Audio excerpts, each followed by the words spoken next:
Hello student, स्वागत है आपका आपके अपने यूट्यूब चैनल टीचर पीसीएस में। दोस्तों, आज के इस वीडियो में हम बात करने वाले हैं जो बीपीएससी द्वारा डॉक्यूमेंट सुधार हेतु जो 21/9 से 25/9 के बीच में डॉक्यूमेंट अपलोड करने का जो नोटिफिकेशन जो आवश्यक सूचना दिया गया था उसके विषय में। यहाँ स्टूडेंट के बीच बहुत सा कन्फ्यूजन है कि क्या ऐसे स्टूडेंट भी अपने डॉक्यूमेंट को दोबारा से अपलोड कर सकते हैं जिन्होंने गलती से आवासीय की जगह जाति, जाति की जगह आवासीय या फिर अन्य कोई डॉक्यूमेंट जहां जिसे लगाना चाहिए वहां न लगा करके कहीं और अपलोड कर दिया है, यानी कि गलत डॉक्यूमेंट अपलोड कर दिया है। क्या वे भी अपने डॉक्यूमेंट को राजपत्रित अधिकारी से हस्ताक्षर यानी कि अटेस्टेड करवा करके दोबारा से अपलोड कर सकते हैं?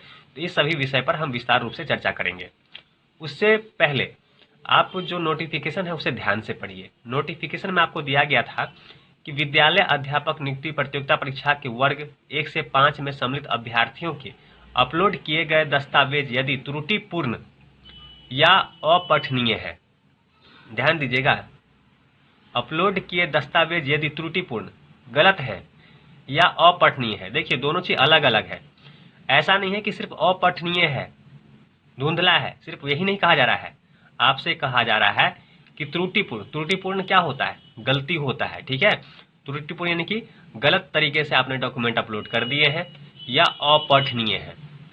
इस शब्दों पर ध्यान देंगे आप।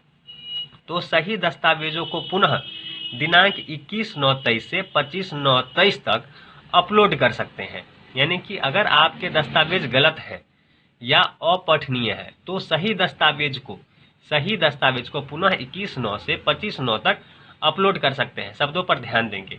तो अगर मान लीजिए ऐसे स्टूडेंट हैं जो आवासीय की जगह आय लगा दिए हैं, जाति की जगह आवासीय लगा दिए हैं, तो वो तो त्रुटिपूर्ण ही हुआ ना। सॉरी, वो तो त्रुटिपूर्ण ही हुआ। तो आप निश्चित रूप से उसे भी सही कर सकते हैं, क्योंकि यहाँ पूरा क्लियर बातें नहीं की गई हैं, लेकिन शब्दों पर अगर ध्यान देंगे तो शब्दों का अर्थ यही निकलेगा, ठीक है।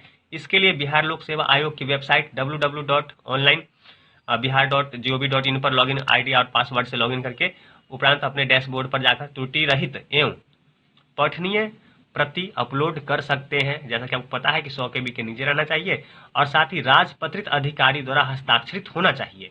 उसमें उसका नाम, पद का नाम, पदस्थान और मुहर के साथ उस पे उसका अटेस्टेड कॉपी होना चाहिए।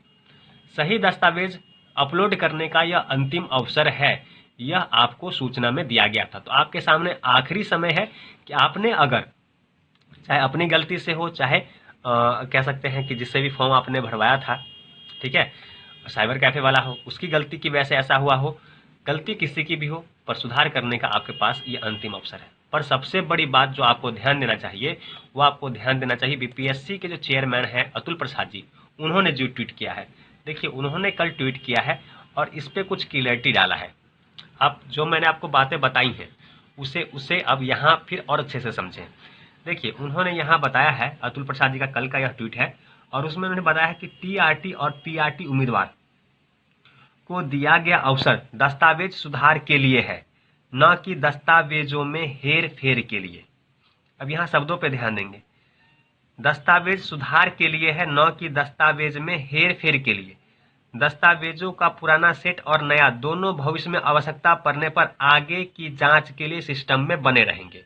तो अब यहाँ सवाल उठता है कि क्या हमने आवासीय लगाया था आय की जगह पे, तो क्या दोबारा से अगर हम आय लगा देते हैं तो क्या इससे कुछ गड़बड़ी होगा? तो देखिए, ऐसा कुछ नहीं है। यहाँ ये बताया गया है कि जैसे आपने फर्जी तरीके से कोई डॉक्यूमेंट लगा दिया था गलत डॉक्यूमेंट जो आपके नाम से था ही नहीं, फर्जी था, ठीक है, और उसे आपने अपलोड करके एग्जाम दिया था। अब आपके पास मान लीजिए कोई सही दस्तावेज आ गया, उसे आप अपलोड कर रहे हैं, तो ये दोनों चीजें जांच के लिए रखी रहेंगी। उसमें अगर आप पकड़ाते हैं तो आपके साथ समस्या हो सकती है।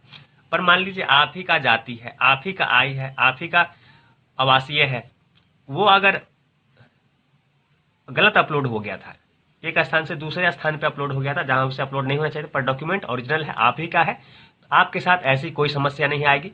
बिल्कुल आपके सामने बहुत अच्छा मौका है कि आप अपने त्रुटिपूर्ण दस्तावेज को पुनः सुधार कर सकते हैं। तो उम्मीद है आप इस सब चीज को समझ गए होंगे और क्लियर हो गए होंगे। तो अगर आपके साथ भी इस प्रकार की समस्या है तो जाइए अपने डॉक्यूमेंट को सही कीजिए। उम्मीद है यह वीडियो आपके लिए, उन स्टूडेंट के लिए काफी मददगार साबित होगी जिनके साथ इस प्रकार की समस्या है। तो चलिए, ऐसे महत्वपूर्ण टॉपिक के साथ, न्यूज़ के साथ, अपडेट के साथ लगातार हम आपसे मिलते रहेंगे। इसके लिए आप चैनल को सब्सक्राइब कर सकते हैं, वीडियो को लाइक कर सकते हैं। चलिए मिलते हैं अगले वीडियो में, तब तक वीडियो देखने के लिए आपका